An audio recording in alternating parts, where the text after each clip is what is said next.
This is a message for the creative and the curious souls out there. So have you heard of the podcast, Your Own Magic? Your Own Magic is a podcast with hundreds of expansive guests from artists, authors, poets, activists, musicians, entrepreneurs, thought leaders, spiritual and intuitive guides, and so many unique specialties with people sharing their magic to stimulate your curiosity and excite you in the exploration and unleashing of your own magic. And I must say, it is wild what you were able to heal and reveal within yourself when listening. So while you're tuned into the podcast you're currently listening to, search for and save for later the podcast Your Own Magic. It is hosted by me, Raquel Mantra, and tune in every Monday wherever you listen to podcasts.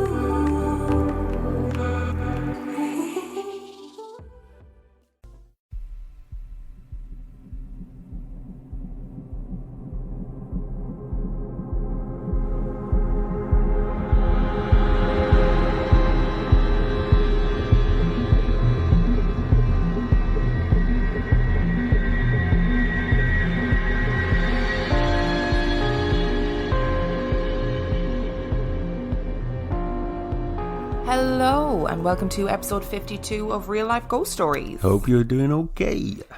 To start off this week, we need to thank our newest Patreon subscribers. Thank you. We would like to thank Crystal Stewart, Sally Lidicote, Jessica Gavin, Esme Weatherwax, Ronald Jimenez, hey, Alma Flores, Robert Hartley, Paul Lyman, Sam Doyle, Katie Roberts, Jancy Butts Martin, Ash the Professional Gypsy, Michaela Pant, Bethany, Jared St. Peter, Nicole Lonergan, Andrea McKeown, Tim Baldwin, Terry Larimer, and Taylor Tyler. Oh, that's the first time in ages we've got them all right. Oh, I'm impressed with us. We can end the episode there. Our film review this week. Are you ready? I'm ready.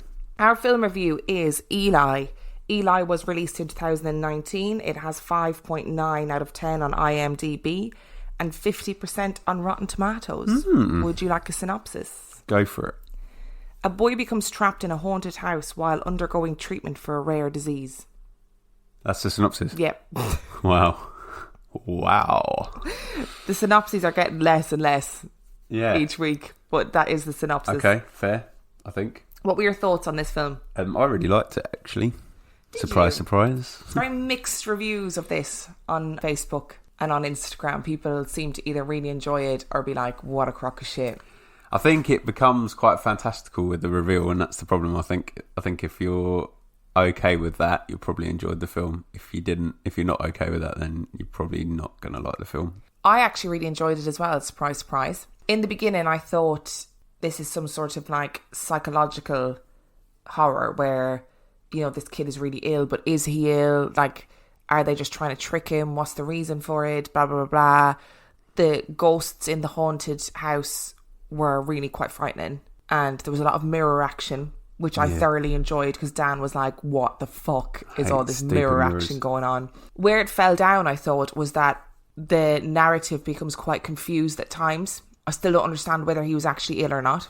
I don't understand why his parents seesawed between being on board with the doctor and being against the doctor and believing he was sick and not believing he was sick, and that it just was very strange. I think, okay, without revealing the story, I think it's actually quite explainable when you think about it, but I can't talk about it because it will just spoil everything. So yeah, because it's the kind of film that has like quite a major twist, which really came out of left field. Like I did not see that coming, and if we mention it, it will ruin the film for you. But I don't know, I quite liked it. I thought the little boy in it, Eli, was a great actor. He was very good. He was a great actor, and he was a great horror movie kid. Like, he was really clever, and he was like, doing all the right shit, you know what I mean? Yeah. And there's one point where he sees a ghost and he just nopes the fuck out of there, rather than being like, let's follow that creepy fucking girl who's able to like snap herself in half. No, he's just like, nope, not dealing with this, walking away, which I enjoyed. I was like, yeah, you go, Eli. That's the type of shit that I'd be doing in that situation. I thought he was very good. It was just a really interesting concept for a film, I think. Yeah. And it really made me, if you've watched it, like, I am desperate to see the sequel. I want to know what happens next. Like, I desperately want to see what happens next. Do you know? I want to be like, I don't want to say too much because I'll give too much away, but I desperately want to see what happens next.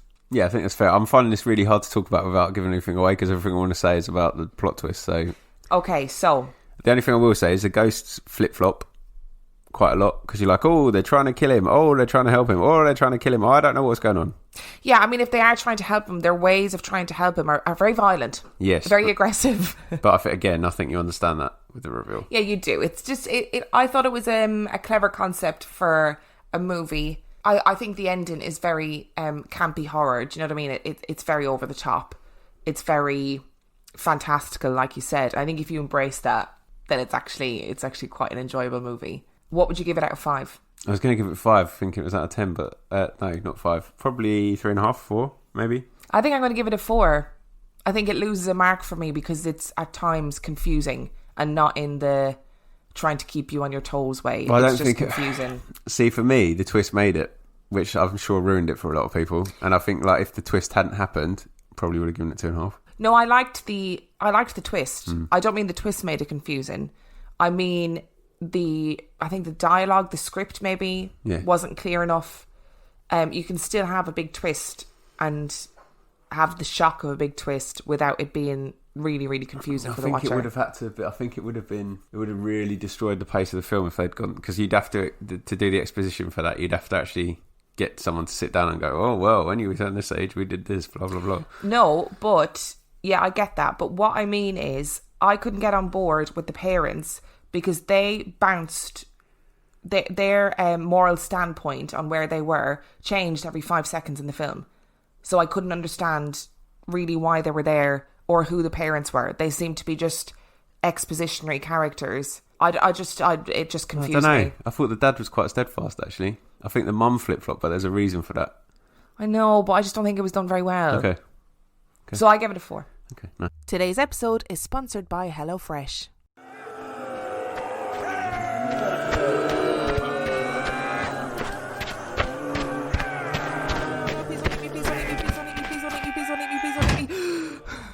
I cannot keep risking life and limb in this zombie apocalypse to go to the grocery store. If only there was an easier way. Wait, what's this conveniently placed leaflet? With HelloFresh, you get farm fresh, pre-portioned ingredients and seasonal recipes delivered right to your doorstep. Skip trips to the grocery store and the impending zombie doom and count on HelloFresh to make home cooking easy, fun and affordable. That's why it's America's #1 meal kit. You know what'll really take your mind off the flesh-hungry horde? Fast and fresh recipes. HelloFresh's latest line of meals featuring robust flavours and filling portions are ready in less than 15 minutes. Enjoy taste and quality done quick with recipes like falafel power bowls, seared steak and potatoes with béarnaise sauce, or Southwest pork and bean burritos. And let's face it, in the zombie apocalypse, we gotta cook smart and we gotta cook fast. And you know what? We don't all want to be out there fighting our way to the store, so you can stock up on snacks, sides, desserts and more at HelloFresh Market. Simply add these staples and sweets to your weekly order and they'll arrive on your doorstep along with your meals. More yummy food, less mortal peril. Fictional zombie apocalypse aside, I have actually used HelloFresh in real life for years and I love it. I used them long before I ever advertised for them. It saved me so much time, so much money and so much food waste. I'm also not a very good cook, so it allows me to cook and eat better. Go to hellofresh.com/reallifeghoststories22 and use the code reallifeghoststories22 for 22 free meals plus free shipping. That's hellofresh.com/reallifeghoststories22 and use code reallifeghoststories22 for 22 free meals plus free shipping. Oh no, what is that? Oh no, it was meant to be fictional. It wasn't meant to be real. Okay, so would you like some stories this week? Yeah, never. Well, we've got 3 stories this week. Okay. And they're short little tales. Okay. For you. 3 lovely listener stories. Are you ready? Never. Our first story comes from Nicole. Thanks, Nicole. Hi. My Hi. name is Nicole and I have a son who I call Bird. This happened when he was about 4 or 5 years old. He's 11 now. Are you ready, Dan? Is that what it says? Yep. Oh.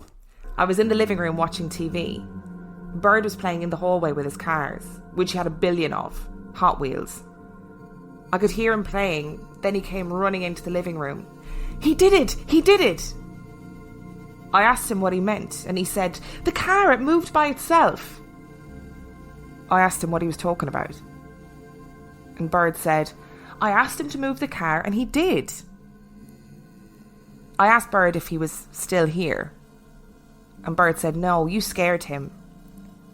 I had no idea what to say or do, so I just asked him some questions. Are you scared? How many times have you seen him? He said, no, I'm not scared. I've seen him twice. And I told him that the next time he sees him, tell him that he doesn't live here and that he has to leave our home. We lived across the street from a hospital, so I wasn't really that surprised or shocked. He still does see things, but he pays them no mind. He gets it from me. Yeah, interesting little story to start with. Also, Bird is the cutest little name for a kid. That is adorable, beside the point. She's very calm. She has more stories as well, but she was like, I'll save them for another time. She's very calm. Yeah. Very calm. I would not be that calm. No, you would not. That's very true. So what do you think? Can he see dead things, or is it just a kid playing? I think he probably can see dead things because his mother was so calm about it. So it's something that she obviously can also see. So calm people is akin to seeing dead things? Yeah, I think so. Also, he was very, like, most kids don't... He obviously made some kind of... He'd obviously seen something that would suggest that that person wasn't an actual person because he had the wherewithal to ask him to move something. If that's a really good point. If you think... You're just playing with another kid. Like, that's not... Like him saying to it, you wouldn't say to it, if you were just two kids playing, he wouldn't be like, oh, move the car, and then get really excited when he moves the car, would you? That's a good point. I didn't think of that. Yeah. So that's a really bizarre way to take it. Do you know what I'm seeing in my head? You know, in The Sixth Sense? Yeah. When he sees people who have, like, horrific injuries and stuff, because they present themselves to him in the way that they died. That's what I'm seeing in my head. But like again, calm. Very calm kid. Like, if you see someone with a wound or... child or what in The Sixth Sense? No, the kid Bird. Oh, if that's how he's seeing him, then he's again being very calm about it. Oh, that's very impressive. It's actually maybe more disconcerting for me. Yeah, maybe he's only seen that boy twice, but he's seen other things loads of times. Maybe. That's a bit of an alarming idea, isn't it? Are you ready for another story? Yes. Story number 2 comes from Zelda. Through most of my life, I've always had very vivid dreams. Never nightmares. Even if they are scary, I'm usually fine with them. I love to interpret them as well. But as I grew up and lost my grandparents, and even one of our dogs, they all visited me pretty quickly after their deaths and said goodbye. Never again have I had dreams about them. But it took many years for my grandmother, my dad's mother, to visit me. One night I had this dream. Weird like usual, but I had a visitor. My grandmother. What was particularly strange about this dream was pretty much everything. I had this feeling that it was a little bit more than just a dream. So the dream was in what I thought to be a theatre. I looked in one of the rooms and there was a ton of people asleep in all of the chairs. Like in the old Halloween Town movie, but not looking all creepy. Then at the front of the theatre, the door was like a portal, but it would shift every so often to a new place and time. I knew that if I stepped through one of them, I would be stuck. But then all of a sudden my grandmother showed up. I do not know if it was a lucid dream, but it was like I said, a little bit more, and more than just a visit. My grandmother, who I miss dearly, came up to me and told me how much she missed me and that she wanted me to come with her. Right then I knew this really could be her, or it could be a demon. I'd been told years before to not ever go with anyone like that in a dream, because it could really be a trick and you might not wake up. I remember being able to feel myself thinking out the situation even though I was asleep. I need to say no. If it tries to push it, it isn't my grandmother. If she accepts it, it is my grandmother. I told her that I did love and miss her, but it was not my time, and it would be a little longer before I get to see her. She accepted it, sounded a bit sad, but said that it was okay. After that, I don't remember much, but still to this day, it struck me as a very interesting dream, and in no way could I forget it. Why did it take so long for her to visit me? And why did she want me to come with her? What was really going on? And where was she? Dreams are interesting, aren't they? Dreams are great. One of my friends is a psychotherapist, and she says that there is a theory, I think it's like a Freudian theory though, so take that with a pinch of salt, that you are every part of your dream. That every single part of your dream represents some element of you. Isn't that weird? Yeah, it's very weird. So even if you're dreaming about other people in your dream, it's still a representation of you in some way, shape or form. Which is interesting. I don't know how much credence I give that, but it's just an interesting thought. Yeah. It makes me worried now. Why? Well, because I don't know whether I'd have the sense or the wherewithal to not go with someone if I felt like I wanted to. So if it was like one of your lost relatives, you'd be like, okay, yep, let's go through this scary portal past all the people lying in the chairs. Off we go. That's a scary image in itself, isn't it? Just like, just asleep in the theatre. That is not nice at all. I have dreams about dead people all the time. I know you do. But people that I've lost in my life come and see me in my dreams, which is a little bit alarming. Most of the time it's okay, but sometimes it can be a bit alarming. I don't really know what it means. I just try not to think about it that much. Yeah, it's probably best. Yeah, I'm just like, nope, I'm not dealing with this. No. Yes, I'm aware that you are in my dream, but I do not need to entertain that any more than I need to. Just like I ignore all the scary stuff that you say to me when you're asleep. I don't say that scary stuff that much, do I? You have done quite a bit recently. Oh, God, that is alarming. Yep. What did I say the other night? You're having a conversation with someone, and then when I said I answered your question, you were like, no, not you. And then you carried on talking, and I was like, okay, I'm just going to ignore this. I wish you should record me or something when that happens, so that I can, because I just can't believe I do that. I really wanted to do it when we were staying away this week, because there was all that alarm that was going off, the shop alarm that went off for like 40 minutes, and it was so loud, and I just wanted to film the alarm, film me, and then film you sound asleep, not even flinching at this noise that had been going on for 40 minutes. But there you go. That's like a superpower. Yeah. That's what it is. Yeah. We've got one more story. Okay. Now, this story, I never do disclaimers. I never do trigger warnings. I never do anything like that. But this one, I think, needs it. I'm in a really privileged position to be able to say that I've never experienced losing a child. But this story talks about miscarriage and it talks about fertility issues. I wanted to say that beforehand because if somebody, there's bound to be people listening to this who've experienced fertility issues or who've lost children or who've had miscarriages, whatever it is. And I don't want you to be triggered by this story. So if you've gotten to this point and you feel like I actually don't want to hear about stuff like that, please feel free to turn off. Yeah, thanks for listening. Yeah, thanks for listening, and we love you, and we'll see you next week. Yep. But this is a really interesting story, but it carries a lot of weight in terms of people who've experienced that kind of trauma. Yeah. And I don't want to just blindly lead people into this story and then really upset them. So, are you ready? Yep. This is Erica's story. My great-grandmother was a Santiera priestess. Therefore, my family and I have always been respectful of the spiritual world. I was the firstborn of my generation, and I had a special attachment to my great-grandmother because she babysat me since I was a baby. I recall the day after I lost my virginity, she came to my house for a visit. Came into my room, which was unusual since when she arrived we all had to go and greet her on the porch before she came in, otherwise she'd get angry. She sat on the bed and said, "If it itches, scratch it. But the next time, use a fucking condom. You're in honor roll for Christ's sake." Oh my God. No one even knew I had a boyfriend. I sat there paralysed. I had always doubted she had powers, but after that I never doubted it once. Wow. I'm going to pause for a second. I would fucking die a death. A, I love that grandmother, and B, how embarrassed would you be? Yeah, very. Oh, it's making me cringe even thinking about it. When I was 19, I went to my gynecologist because I only had my period twice a year or so. As a young woman, that was not a concern, but I wanted to make sure there was nothing really wrong. She told me I would never be able to have children because my reproductive system had never matured, and if I got pregnant, I would not be able to carry them to term. The year after that, I got married and got pregnant, and I had 2 miscarriages. My heart was broken, and I thought that I would never be able to do anything about it. At this time, my family and I were living in Philadelphia, and my great-grandmother was living in New Jersey. In one of my many visits to her, I was crying, telling her how much I wished I could be a mother. She said to me, "You never know what the spirits have in store for you," and gave me a cup of tea, which was strange because we never drink tea. We're Puerto Rican. We drink coffee or rum. I drank it and she gave me a thermos with more in it, saying that it would help my allergies, which are horrible during the warm months.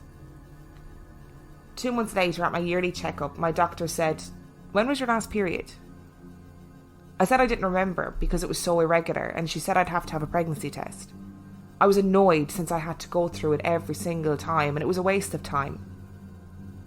But this time it turned out I was pregnant.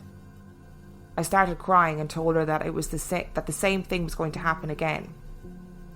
I went straight to my great-grandmother's house, and she said not to worry, stop being so negative, and once again she gave me more tea. Up until this day, I have no idea what was in that tea. I kept visiting her and drinking my tea and getting bigger. When I was almost 7 months pregnant, my great-grandmother passed away. Shortly after that, I was put on bed rest because my blood pressure was too high. The same day I went for my 34-week checkup, my doctor told me they would have to induce me because I had preeclampsia. That was a Friday. They set me up with a bunch of machines and gave me medicine that is supposed to give me contractions. By Saturday morning, I was in and out of consciousness. And the only thing I really remember is seeing my great-grandmother sitting in the hospital, in the corner with her hands in her lap, the same way she used to do when she came to visit and sit on our porch. On Monday afternoon, they were able to do a C-section since my blood pressure stabilised enough. My daughter, who is my great-grandmother's namesake, was born a month before she was supposed to arrive. I have my great-grandmother's picture in a small altar that have some of the saints' figurines that were hers, and since birth my daughter would look at the altar and smile at her picture.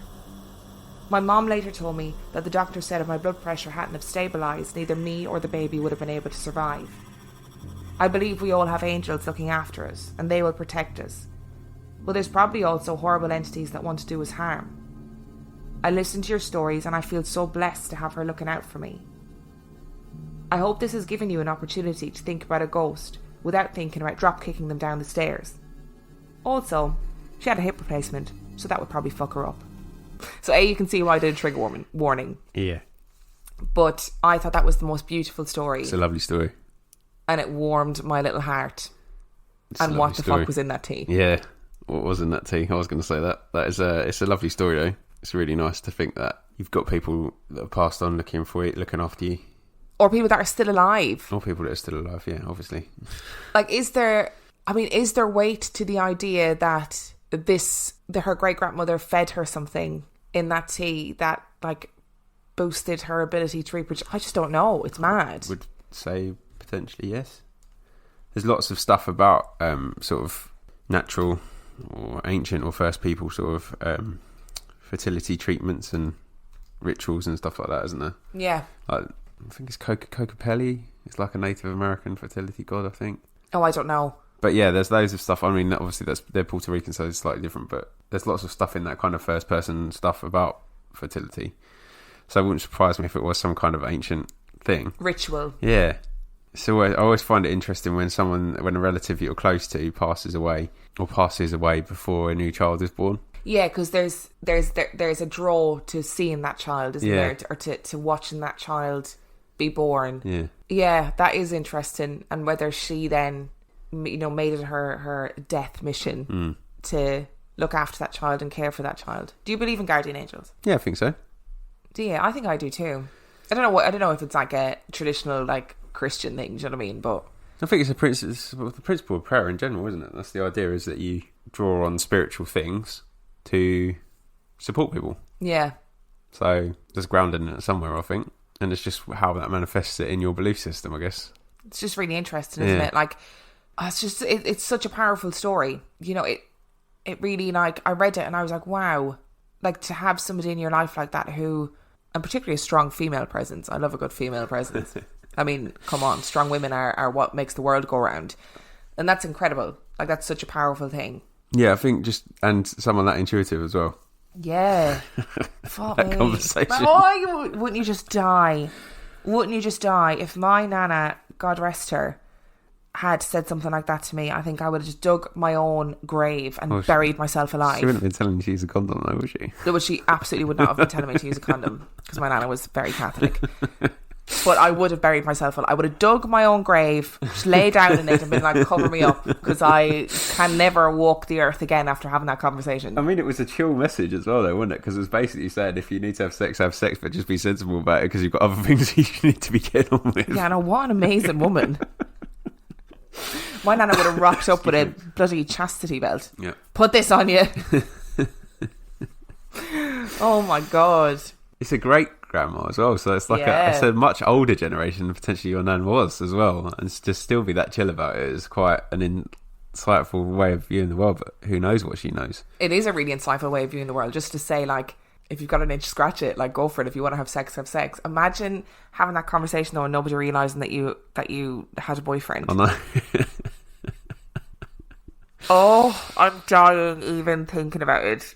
Do you know, I listened to, it's obviously not the same thing, but I listened to the newest episode of What the Fuck Is in This Book about Haitian zombies. And it was actually like voodoo priests that were creating this like natural concoction that was a neurotoxin that was like controlling all these people.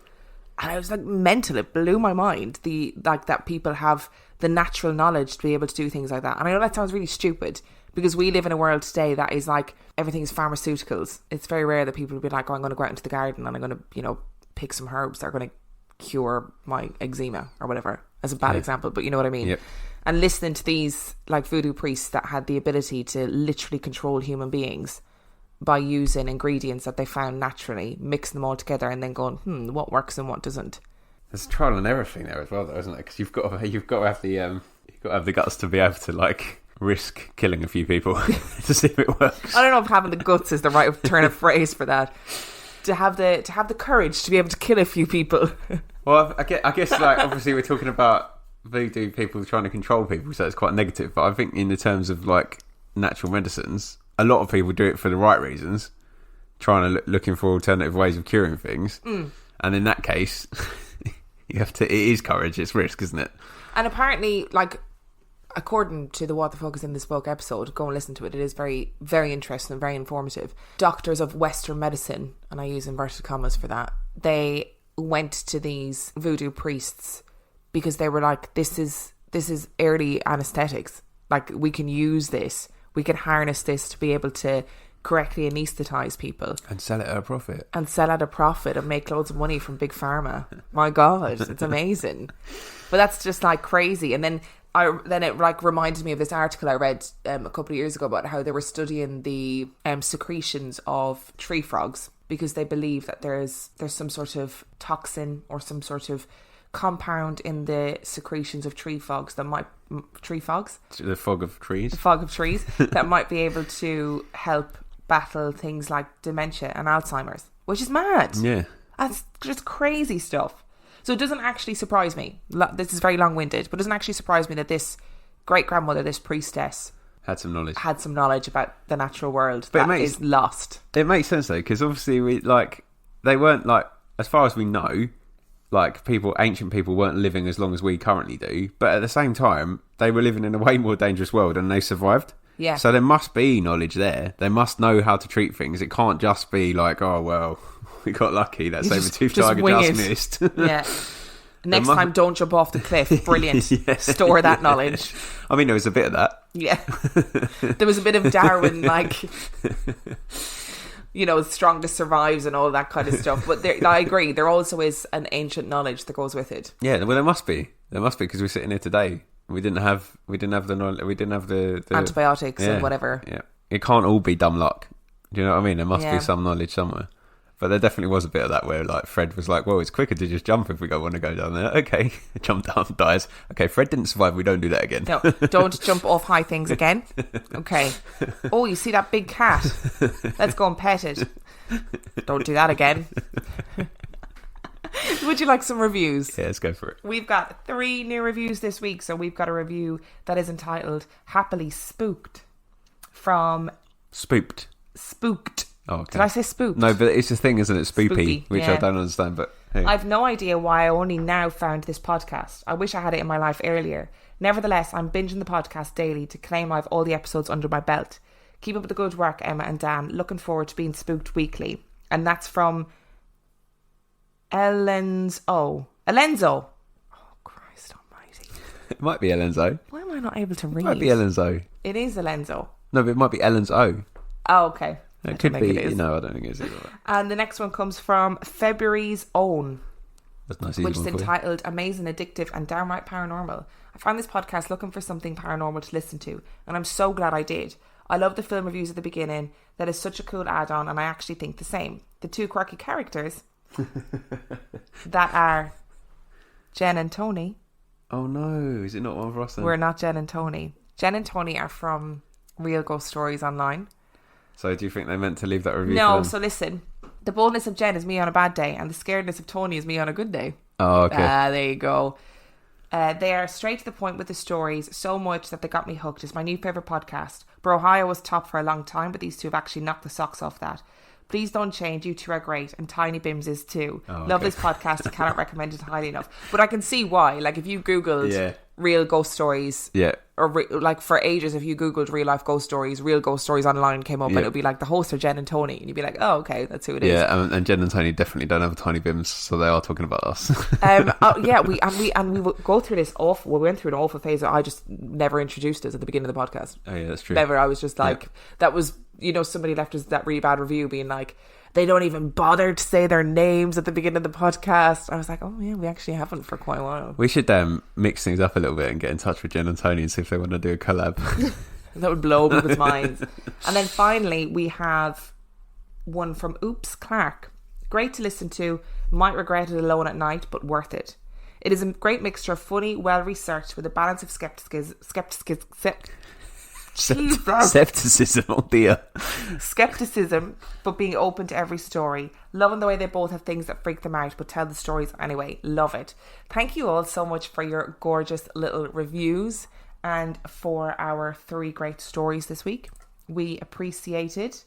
What are you doing on Monday, or what's being released on Monday of yours? Oh yeah, so on Monday the Game Till 5 girls are releasing the next episode, which is very exciting in itself, but I am the guest person, so I'm doing my top 5 horror games with them, so that is coming out on Monday, and there's a little competition that you can win stuff of mine. Locks of his hair. Yeah. So listen to the episode, but I would also recommend you download a few and listen to some episodes before that, because they're a good little podcast, particularly if you're a game nerd like me. Yeah, so see how I remembered that. I'm very proud of myself remembering good. that. If you enjoyed what you heard today, granted it is a shorter episode, we had a very, very busy week. You can find us on Facebook. Real Life Ghost Stories Podcast is our Facebook page. Join our Facebook group, which is RLGS Supergroup, and the password is Emma and Dan and Tiny Bims. If you're feeling... Are you okay? I was going to sneeze. Oh, okay. Your face was a picture. Oh, was it? Yeah. I was trying to like, oh my fight God, it. what's wrong with you? I didn't just want to go, ah-hoo, down the thing. You can join us on Instagram. I'm on Instagram at Real Life Ghost Stories Podcast. Dan is on Instagram at 50p Movie Club. You can find us on Twitter at Real Ghost Pod. You can find Dan on Twitter. What's your Twitter handle? I've never given my Twitter handle out on it. Never mind. I'll just move on from that one. And you can email your stories to us. Just email them to reallifeghoststoriespodcast@gmail.com. And finally, if you want to help support us, you are more than welcome to do that. We have a Patreon page, which is patreon.com/Real Life Ghost Stories, where you can donate $5 a month to get an extra episode weekly.